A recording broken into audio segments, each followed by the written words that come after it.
Rich Tehrani with TMC here. Thanks for watching. We're at Interop 2013 in Las Vegas. On our program is Chris from Motorola Solutions. Chris, welcome to the show. Thank you very much, Rich. Thanks for having me on. So let me know if I'm a typical potential customer here and I'm speaking with you at the show, what are some of the things I should know about what you're coming out with and what you're doing? Well, the big thing we're announcing here is our 802.11 AC line of products. We have 3 products that are coming out. One is a modular design, building off our modularity that we have done in the past. Second is a cosmetically pleasing design with a nice enclosure that can be put on the ceiling and sort of melt away to not draw attention to itself. And the third is a ruggedized design with an IP67 enclosure that can be used outdoors, freezers, any place where you need a little bit more weatherization and ruggedization to your enclosures. So you mentioned AC at the top. Are we ready for AC? Is the industry ready? Is the standard up to speed? No pun intended. Yeah, the standard is in good shape. We have every reason to believe that AC is going to be a wonderful technology. And the way we look at AC is, why wouldn't I put it in? It's got more speeds, it's got more feeds. There will be clients coming out that actually are able to do AC. We're not going to charge a premium for it. So if I've got a choice between putting 11N or AC into my network, I'm going to put AC in. I'm going to allow those clients to come in that are capable of AC to connect at faster speeds. That makes more efficient use of my spectrum overall because they're not hogging up my bandwidth. And all in all, I have a better network experience for everybody. Now you mentioned modularity. Can you elaborate, please? Certainly. So we have a line of access points that allow modules to be clipped onto the side of the AP to add new features and new functionality at a later time. A couple modules that we are releasing with our overall announce with Wing 5.5, we are bringing out a sensor module for security.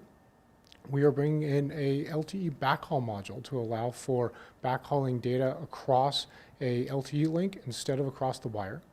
We are also bringing in an ambient sensor model that can actually sense the light in an environment and turn off and put the AP in a low power state if the lights go off. So regarding that temperature sensor, does it use the Wi-Fi? How does it communicate? So actually that light sensor is directly onto the AP. And it actually just utilizes the sensors that are in that module to communicate back across the modular connection into the AP and allow the AP to utilize that data to make intelligent decisions. Now the temperature sensor, though, that data, if I'm trying to get that temperature data from the AP, what technology is used to communicate that back to the back office?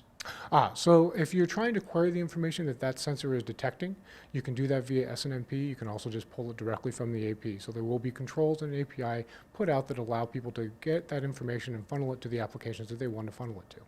Excellent. Anything else we should know? The other thing you should know is that we are actually looking at what new features and functionality we believe AC and this higher throughput will bring forward. And in service of that, we believe video is going to be very, very key. So what we've done is we've brought that application focus and that application modularity to our controllers as well.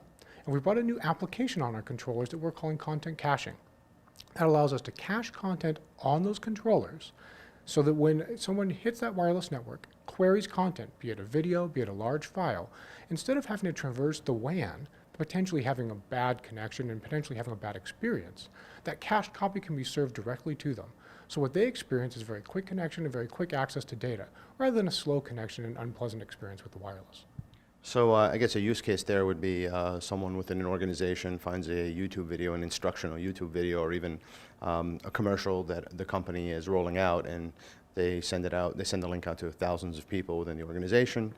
And so many people now are using wireless devices, so the cached copy is used rather than having to continually pull that video and wait for the video.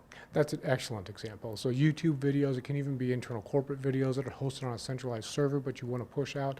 There are lots of different examples that people can give where having a cached localized copy can be highly beneficial to the overall employees. And we can actually demo some of that for you today. What you can see is we have 2 iPads set up. One is actually connected to a network that we don't have caching enabled on.